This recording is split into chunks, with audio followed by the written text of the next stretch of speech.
Welcome back for the last time to the adventures of Sherlock Holmes, a podcast production brought to you by Someone New Theatre Company. We hope that you enjoy this final episode of the Holmes podcast. But listeners, be warned that this episode contains an instance of violence against an animal. This is The Adventure of the Copper Beeches, Part 3. Holmes and I had listened, spellbound, to this extraordinary story. My friend rose now and paced up and down the room, his hands in his pockets, and an expression of the most profound gravity upon his face. Is Toller still drunk? Yes.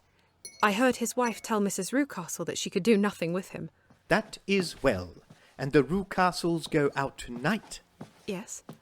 Is there a cellar with a good, strong lock? Yes. The wine cellar.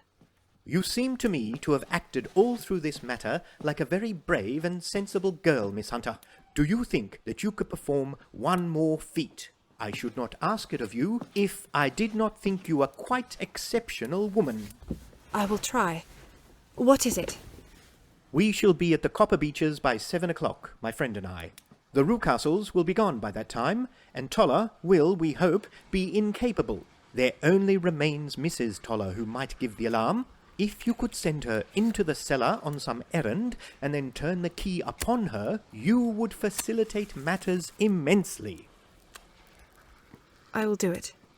Excellent. We shall then look thoroughly into the affair. Of course, there is only one feasible explanation. You have been brought there to personate someone, and the real person is imprisoned in this chamber. That is obvious. As to who this prisoner is, I have no doubt that it is the daughter, Miss Alice Rucastle, if I remember right, who was said to have gone to America. You were chosen, doubtless, as resembling her in height, figure, and the colour of your hair. Hers had been cut off, very possibly in some illness, through which she has passed. And so, of course, yours had to be sacrificed also. By a curious chance, you came upon her tresses. The man in the road was undoubtedly some friend of hers, possibly her fiancé, and no doubt, as you wore the girl's dress and were so like her, he was convinced from your laughter, whenever he saw you, and afterwards from your gesture, that Miss Rucastle was perfectly happy and that she no longer desired his attentions. The dog is let loose at night to prevent him from endeavouring to communicate with her. So much is fairly clear. The most serious point in the case is the disposition of the child. What on earth has that to do with it? My dear Watson, you, as a medical man, are continually gaining light as to the tendencies of a child by the study of the parents. Don't you see that the converse is equally valid? I have frequently gained my first real insight into the character of parents by studying their children.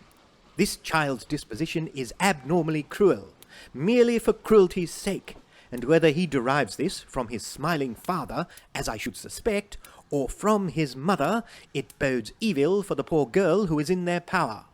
I am sure that you are right, Mr. Holmes. 1,000 things come back to me which make me certain that you have hit it. Oh, let us lose not an instant in bringing help to this poor creature. We must be circumspect, for we are dealing with a very cunning man. We can do nothing until 7 o'clock. At that hour we shall be with you, and it will not be long before we solve this mystery. We were as good as our word, for it was just 7 when we reached the Copper Beeches, having put up our trap at a wayside public house. The group of trees, with their dark leaves shining like burnished metal in the light of the setting sun, were sufficient to mark the house, even had Miss Hunter not been standing, smiling, on the doorstep. Have you managed it? A loud thudding noise came from somewhere downstairs. That is Mrs. Toller in the cellar. Her husband lies snoring on the kitchen rug. Here are his keys, which are the duplicates of Mr. Rucastle's. You have done very well indeed. Now, lead the way, and we shall soon see the end of this black business. We passed up the stair, unlocked the door, followed on down a passage, and found ourselves in front of the barricade which Miss Hunter had described. Holmes cut the cord and removed the transverse bar. Then he tried the various keys in the lock, but without success. No sound came from within, and at the silence Holmes's face clouded over. I trust that we are not too late. I think, Miss Hunter, that we had better go in without you. Now, Watson, put your shoulder into it, and we shall see whether we cannot make our way in. It was an old rickety door, and gave at once before our united strength. Together we rushed into the room. It was empty. There was no furniture save a little pallet bed, a small table, and a basketful of linen. The skylight above was open, and the prisoner gone. There has been some villainy here. This beauty has guessed Miss Hunter's intentions and has carried his victim off. But how? Through the skylight. We shall soon see how he managed it. He swung himself up onto the roof. Ah, yes.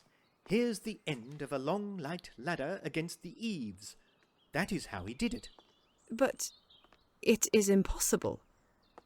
The ladder was not there when the Rucastles went away. He has come back and done it.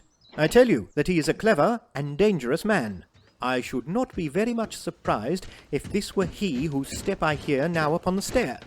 I think, Watson, that it would be as well for you to have your pistol ready. The words were hardly out of his mouth before a man appeared at the door of the room. A very fat and burly man, with a heavy stick in his hand. Miss Hunter screamed and shrunk against the wall at the sight of him. But Sherlock Holmes sprang forward and confronted him. You villain! Where's your daughter? The fat man cast his eyes round and then up at the open skylight. It is for me to ask you that, you. Thieves! Spies and thieves. I have caught you, have I? You are in my power. I'll serve you. He turned and clattered down the stairs as hard as he could go. He's gone for the dog! I have my revolver, Better close the front door. cried Holmes, and we all rushed down the stairs together.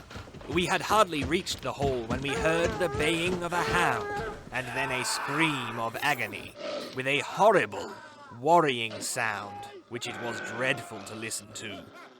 An elderly man with a red face and shaking limbs came staggering out at a side door. My God!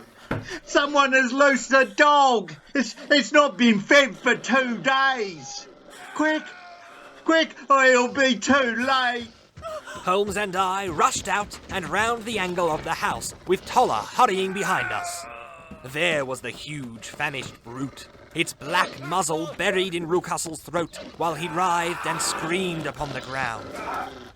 Running up, I blew its brains out, and it fell over with its keen white teeth still meeting in the great creases of his neck. With much labour, we separated them, and carried him, living but horribly mangled, into the house. We laid him upon the drawing-room sofa, and having dispatched the sobered Toller to bear the news to his wife, I did what I could to relieve his pain. We were all assembled round him when the door opened, and a tall, gaunt woman entered the room. Mrs. Toller! Yes, miss. Mr. Rucastle let me out when he came back before he went up to you. Oh, miss, it's a pity you didn't let me know what you were planning, or for I would have told you that your pains were wasted. Ha! It is clear that Mrs. Toller knows more about this matter than anyone else. Yes, sir, I do, and I'm ready enough to tell what I know. Then pray, sit down and let us hear it, for there are several points on which I must confess that I am still in the dark. I will soon make it clear to you, and I would have done so before now if I could have got out from the cellar. If there's police court business over this, you'll remember that I was the one that stood for your friend, and that I was Mrs. Alice's friend too. She was never happy at home, Miss Alice wasn't, from the time that her father married again. She was slighted like, and had no say in anything, but it never really became bad for her until after she met Mr. Fowler at a friend's house. As well as I could learn, Miss Alice had rights of her own by will, but she was so quiet and patient she was that she never said a word about them, but just left everything in Mr. Rucastle's hands. He knew he was safe with her, But when there was a chance of a husband coming forward who would ask for all that the law would give him, then her father thought it time to put a stop on it. He wanted her to sign a paper so that whether she married or not, he could use her money. When she wouldn't do it, he kept on worrying her until she got brain fever, and for 6 weeks she was at death's door. Well, then she got better at last, all worn to a shadow and with her beautiful hair cut off. But that didn't make no change in a young man, and he stuck to her as true as a man could be. I think that what you have been good enough to tell us makes the matter fairly clear, and that I can deduce all that remains. Mr. Rucastle, then, I presume, took to this system of imprisonment? Yes, sir. And brought Miss Hunter down from London in order to get rid of the disagreeable persistence of Mr. Fowler. That was it, sir. But Mr. Fowler, being a persevering man, as a good seaman should be, blockaded the house, and having met you, succeeded by certain arguments, metallic or otherwise, in convincing you that your interests were the same as his. Mr. Fowler was a very kind-spoken, free-handed gentleman. And in this way he managed that your good man should have no want of drink, and that a ladder should be ready at the moment when your master had gone out. You have it, sir, just as it happened. I am sure we owe you an apology, Mrs. Toller, for you have certainly cleared up everything which puzzled us. And here comes the country surgeon and Mrs. Rucastle. So I think, Watson, that we had best escort Miss Hunter back to Winchester, as it seems to me that our locus standi now is rather a questionable one. And thus was solved the mystery of the sinister house with the copper beeches in front of the door. Mr. Rucastle survived, but was always a broken man, kept alive solely through the care of his devoted wife. They still live with their old servants, who probably know so much of Rucastle's past life that he finds it difficult to part from them.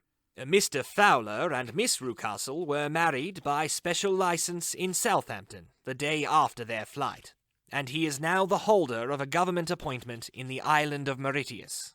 As to Miss Violet Hunter, my friend Holmes, rather to my disappointment, manifested no further interest in her when once she had ceased to be the centre of one of his problems, and she is now the head of a private school at Walsall, where I believe that she has met with considerable success.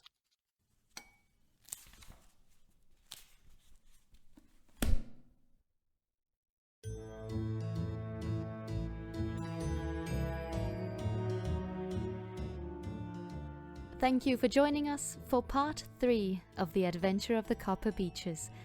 This episode featured the voices of Stephen Georgiadis as Sherlock Holmes, Shannon Nicholls as Dr. John H. Watson, Olivia French as Violet Hunter, Barry Kay as Jephro Rucastle, Danny Donaldson as Mr. Toller, and Jazz Laker as Mrs. Toller. Even though we now close this book, this will not be the last from us, and we look forward to seeing you at our next production.